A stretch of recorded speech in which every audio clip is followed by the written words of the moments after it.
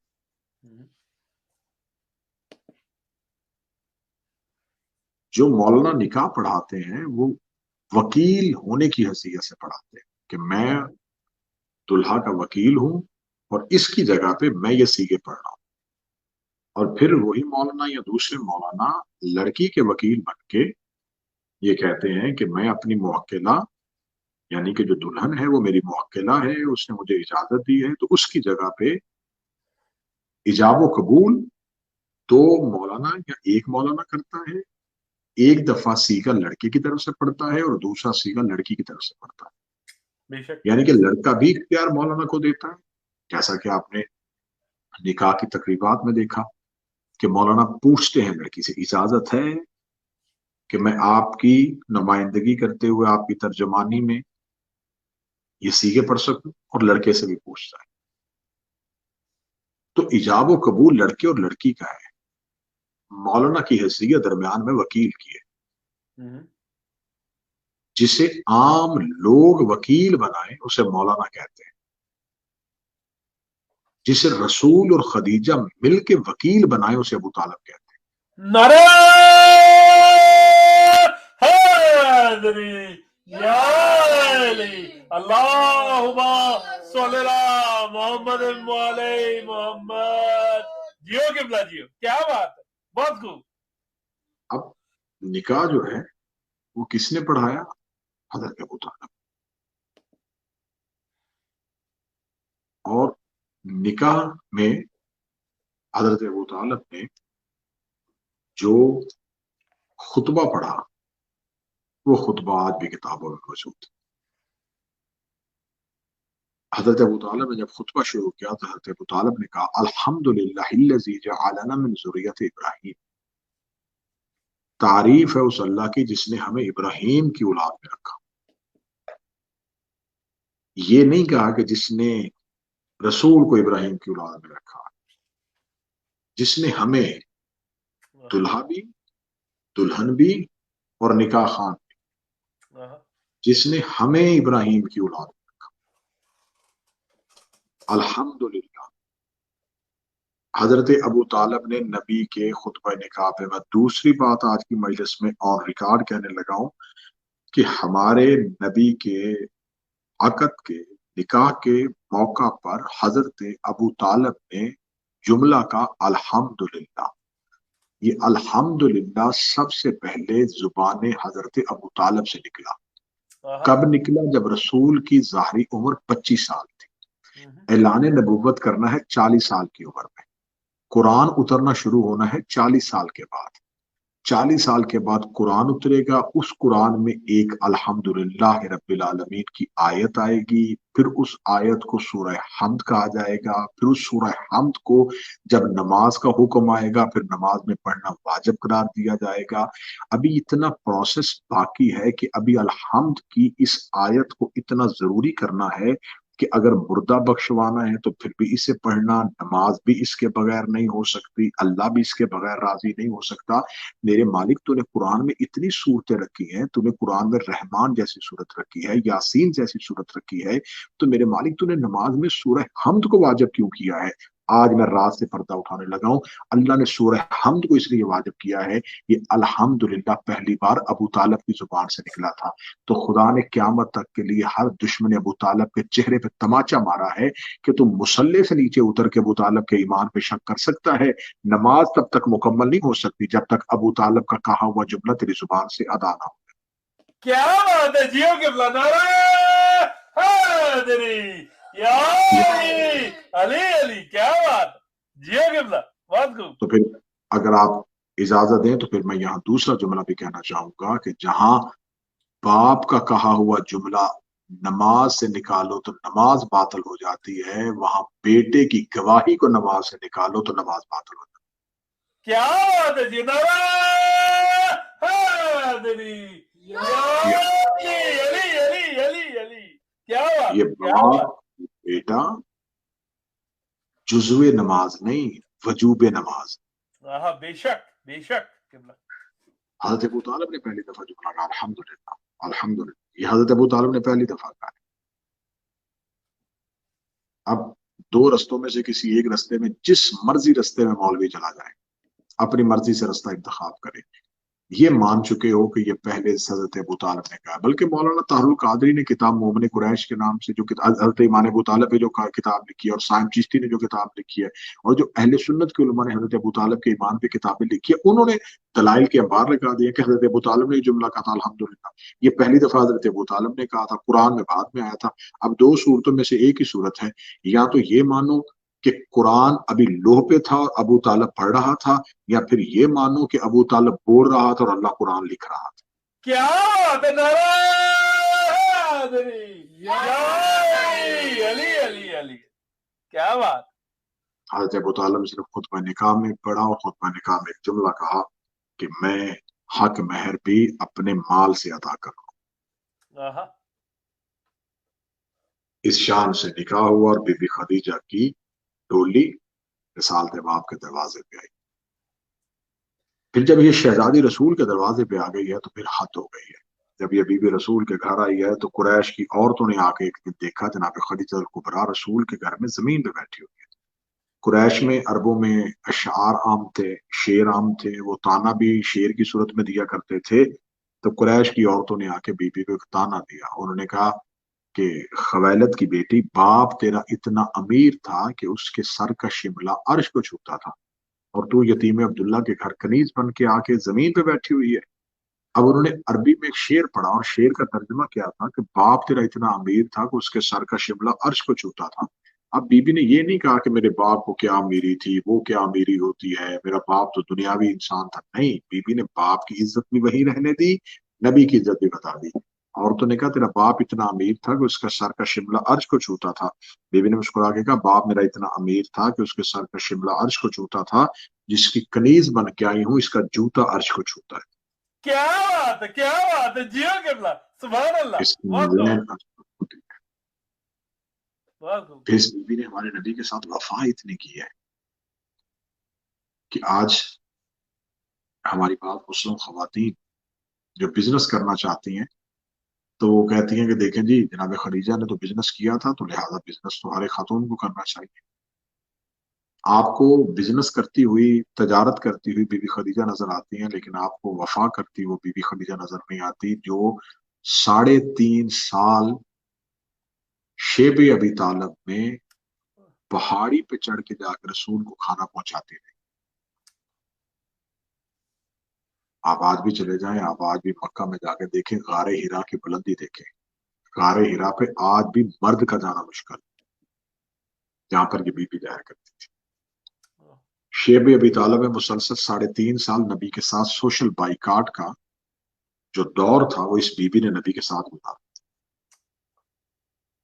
شیب ابی طالب نبی کے ساتھ قید رہے، میں اسے محصور ہونا نہیں کہوں گا، قید تھی، 3.5 سال نبی کے ساتھ قید گزاری، غار ہرا کا دور گزارا، مکہ کا سخت ترین دور گزارا، جب رسالت باپ کے رستے میں کانٹے بچتے تھے یہ بی بی تسلی دیتی تھی، جب رسول نماز پڑھاتے تھے تو پیچھے مصلے پہ جو علی کے ساتھ کھڑی ہوتی تھی وہ بی بی خدیجہ الکبریٰ تھی۔ اور یہاں میں ایک بات اور اپنے سامعین کو، کیونکہ بی بی خدیجہ کے زندگی کے اتنے گوشے ہیں کہ جن پہ گفتگو نہیں ہو سکی۔ جناب خدیجہ الکبریٰ کو اللہ نے 4 بیٹے دیے تھے، چاروں واپس لے لیے۔ جناب قاسم جن کی وجہ سے مشہور ہوئے، ابو القاسم، جناب طیب، جناب طاہر، جناب عبداللہ۔ جب آخری بیٹا جو ہے وہ رسالت مآب کے آخری بیٹے کا انتقال ہوا تو اسی سال بی بی فاطمہ بنت اسد کی گود میں مولا علی آئے تھے۔ تو جب رسالت مآب گھر پہنچے تو بی بی خدیجہ رو رہی تھی۔ فرمایا خدیجہ رونے کی وجہ؟ فرمایا کہ اللہ نے مجھے بار بار بیٹے دے کے مجھ سے واپس لے لیے۔ اب اس میں عرفہ ایک راز لکھتے ہیں، وہ راز یہ لکھتے ہیں کہ اگر رسول کا بیٹا زندہ ہوتا تو حسنین کی وضاحت کیسے ہوتی۔ تو اب میں جو راز آپ کے سامنے پڑھنے لگا ہوں وہ راز یہ ہے کہ بی بی فاطمہ بنت اسد نے اپنی گود سے مولا علی کو اٹھا کے بی بی خدیجہ کی گود میں ڈال دیا اور مسلسل ایک عرصہ جناب علی کی کفالت امیر المومنین کی بی بی خدیجہ نے کی. سبحان اللہ. بی بی خدیجہ نے مولا امیر المومنین کو ماں بن کے پالا. اب ایک طرف تو یہ جناب سیدہ کی ماں ہے اور دوسری طرف مولا علی کو بھی ماں بن کے پالا ہے. یہی وجہ ہے کہ آپ کسی بھی معصوم کی دعا اٹھا کے دیکھیں. آپ زیارت وارثہ سے چلیں دعائے نطفہ تک چلے جائیں. ہر امام نے جب اپنا تعارف کروایا ہے تو انہوں نے تعارف میں ایک بات ضرور کہی ہے کہ میں خدیجۃ الکبریٰ کا بیٹا ہوں. یعنی کہ جہاں ماں کا تذکرہ کیا نا کہ میں فاطمہ کا بیٹا ہوں وہاں ساتھ یہ ضرور کہا کہ میں خدیجۃ الکبریٰ کا بیٹا ہوں. حتیٰ کہ دربار شام میں جب یزید ملعون کے دربار میں مولا سید الساجدین نے خطبہ دیا تو مولا سید الساجدین نے کہا کہ اللہ نے ہمیں 6 فضیلتیں ایسی عطا کی ہیں جو کسی اور کے پاس نہیں اور 7 ہستیاں ایسی عطا کی ہیں جو کسی اور خاندان میں نہیں. مولا سجاد نے فضیلتیں بیان کرتے ہوئے کہا کہ خدا نے ہمیں علم سے نوازا ہے, خدا نے ہمیں شجاعت سے نوازا ہے, خدا نے ہمیں فصاحت سے نوازا ہے, خدا نے ہمیں عزتوں سے نوازا ہے, خدا نے ہمیں جلال اور جمال سے نوازا ہے. جو یہ فضیلتیں ہیں وہ ہمارے علاوہ کسی خاندان کو اللہ نے دی. اور پھر کہا کہ اللہ نے ہمیں 7 ہستیوں سے نوازا ہے. سید الانبیاء ہمارے گھر میں ہے, سید الاولیاء ہمارے گھر میں ہے, سیدۃ النساء ہمارے گھر میں ہے, خدیجۃ الکبریٰ جیسی ملیکۃ العرب ہمارے گھر میں ہے, جناب حمزہ ہمارے گھر میں ہے, جناب جعفر طیار ہمارے گھر میں ہے, اور ابو طالب ہمارے گھر میں ہے. جن 7 ہستیوں کو حضرت سید الساجدین نے دربار ملعون میں جن کا تعارف کروایا ان میں سے ایک جناب خدیجۃ الکبریٰ بھی ہے. کیا بات. ہر معصوم نے اپنی نسبت بی بی کے ساتھ فخر سے بیان کی. تو میں اس شہزادی کو, کیونکہ یہ بات نہیں ہو جاتی ہے, تاریخ نے وصال لکھا ہے, لیکن میں اس بی بی کو شہیدہ کہوں گا کیونکہ جو 3.5 سال کا دور گزارا تھا نا بی بی نے شیب ابی طالب میں, اس 3.5 سال نے بی بی کو نحیف اور کمزور کر دیا تھا. یہ 3.5 سال قید تھی کہ ایک غار ہے, ایک گھاٹی ہے جس کے اندر پورے خانوادہ کو بند کر دیا گیا ہے اور کھانے اور پانی کے لیے کوئی چیز نہیں بھیجی جا رہی. اور بی بی خدیجہ, یہ تاریخ لکھتی ہے کہ بی بی خدیجہ جنگل سے پتے اور جڑی بوٹیاں لے کے آتی اور انہیں پانی میں ڈال کے ابال کے خاندان بنو ہاشم کے بچوں کو اور خود اس سے پیٹ بھرا کرتی تھی. کچھ کتابوں نے یہاں تک لکھا ہے, اہل سنت کتابوں میں لکھا ہے کہ شاید انہی جڑی بوٹیوں میں سے کوئی ایک ایسی زہریلی بوٹی جس کا اثر بی بی کے بدن پہ ہوا. اس روایت کو نہ بھی تسلیم کیا جائے تو یہ طے شدہ ہے کہ بی بی شیب ابی طالب کی محصور زندگی گزارنے کے بعد شہزادی پھر اپنے پاؤں پہ کھڑی نہ ہو سکی, کمزور ہو گئی تھی, نحیف ہو گئی تھی. بی بی کے بدن کی ہڈیاں جو ہیں وہ نظر آنا شروع ہو گئی. وہ بی بی جسے عرب کے لوگوں نے تجارت کرتے ہوئے دیکھا تھا, اسے اس انداز میں بھی دیکھا گیا کہ یہ شہزادی پیبند لگی ہوئی چادر اور خاک میں بستر. یہ شہزادی آج تک تاریخ میں زندہ کیوں ہے؟ اس لیے کہ ہر وہ مستور قیامت تک کے لیے زندہ رہے گی جس نے اس دور کی حجت کا ساتھ دیا. یہ طے شدہ قانون ہے, اسے آپ جہاں مرضی اپلائی کر کے دیکھ لیں.